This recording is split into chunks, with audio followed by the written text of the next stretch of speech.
قام نادي الشباب الرياضي ببغداد مسابقة لأجمل رضيع اشترك فيها 23 رضيعا، كما وجرت مسابقة لأجمل طفل اشترك فيها 47 طفلا.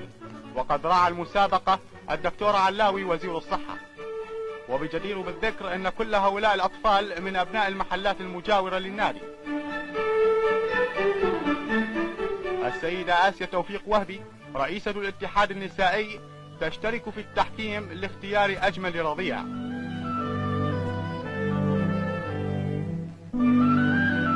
وأعلن المذيع نتائج المسابقة، ففاز بالجائزة الأولى التي قدمها وزير الصحة الرضيع نوفل عبد المجيد.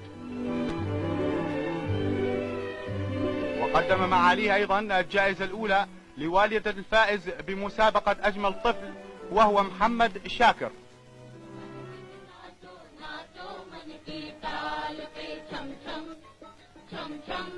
وتضمن برنامج الحفلة رقصة شم شم، وقد قدمتها الطفلة الباكستانية ريحانة عبد الهادي.